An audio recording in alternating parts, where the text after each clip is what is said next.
अस्सलाम वालेकुम। लाहौर का सफ़र भैया जारी है और साथ ही साथ लाहौरी खानों को आपकी खिदमत में पेश करने का सिलसिला भी जारी और सारी है।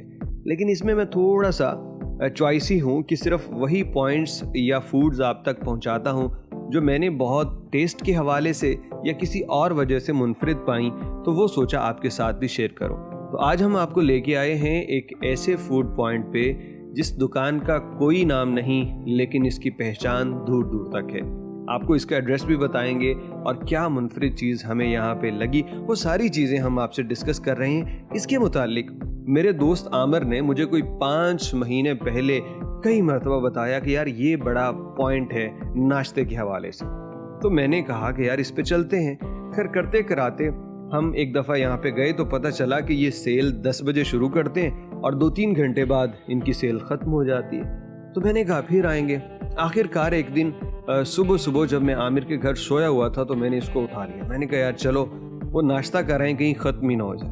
तो भाई फिर मैं और आमिर चले और इस शॉप के ऊपर आए और यहाँ पे हमने नाश्ता किया नान और दाल चने की एक ऐसी उम्दा रेसिपी के साथ जो यहाँ पे कई लोग कोशिश करने के बावजूद नाकाम हो चुके हैं कि इस तरह की दाल की रेसिपी वो नहीं बना सके। सबसे पहले इस दुकान में आते ही दिल खुश हो गया इसकी सफाई और इंतज़ाम देख के। हर एक चीज़ नीट एंड क्लीन थी। दुकान छोटी लेकिन कस्टमर से भरी हुई थी। फिर कोई लोग आ रहे थे, कोई जा रहे थे। ज़्यादातर तो बाहर सड़क के ऊपर ही गाड़ी, रिक्शा, मोटरसाइकिल वगैरह खड़ी करके अपना नाश्ता वहीं पे कर रहे थे।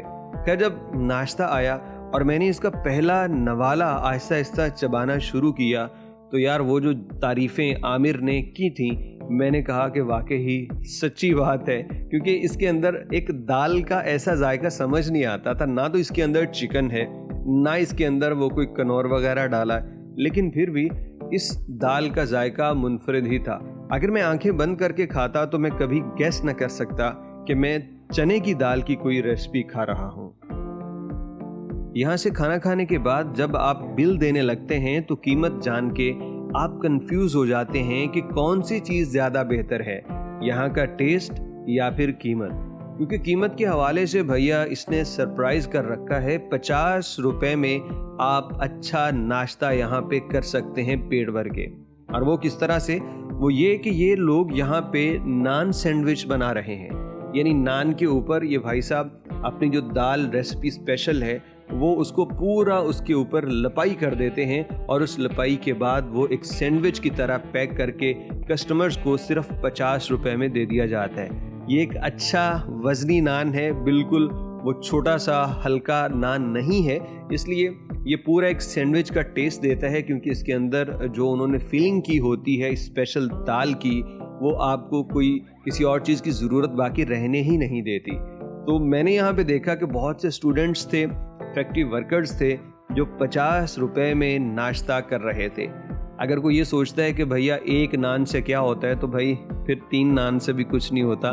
एक नान अच्छा खासा वज़नी है और आप नाश्ता कर रहे हैं और उसके बाद भी अगर पेट नहीं भरता तो फिर आप एक और सैंडविच ले लीजिए तो 100 रुपए में पेट भर जाएगा। लेकिन भैया कमाल है, यहाँ मैंने देखा कि लोग अपने बच्चों को लेके आए हुए हैं। कोई स्कूल से लेके आ रहा है या ले जा रहा है, बरकैफ यूनिफॉर्म में लोग यहाँ पे मौजूद थे। मैंने इन भाई साहब से पूछा दुकान का नाम, तो कहने लगे भैया कोई नाम नहीं है। मैं अपने दोस्त आमिर से कह रहा था कि यार यहाँ पे अगर ये खाना 200 रुपए का खाना लेके अगर कोई 100 रुपए की पैकिंग में डाल के किसी के सामने पेश करे तो कोई यकीन ही नहीं कर सकता कि ये 200 रुपए का खाना है, क्योंकि इसके नान की क्वालिटी अच्छी और रेसिपी तो भाई क्या कहने। यहाँ पे बहुत सारे लोगों ने कोशिश की है इस तरह का अड्डा लगा के यही रेसिपी सेल करने की, लेकिन नाकाम हो गए। इसी कीमत पे यही चीज़ उन्होंने जब लोगों के सामने पेश की तो लोगों को पता चल गया कि भाई ये वो चीज़ नहीं है जो ये भाई साहब यहाँ पे खिला रहे हैं। अगर आप भी कभी यहाँ पे आना चाहें तो आप आ सकते हैं लाहौर ग्रीन टाउन में, मादरे मिल्लत रोड पे डीपू स्टॉप, और डीपू स्टॉप से यहाँ जब आप थोड़ा सा आगे आएंगे तो इमाम बारगाह सैयदा ज़ैनब है, उसके बिल्कुल सामने ये दुकान यहाँ पे मौजूद है। कभी आएँ, इसका खाना खा के ज़रूर कमेंट सेक्शन में बताइए कि इसकी दाल का टेस्ट आपको कैसा लगा।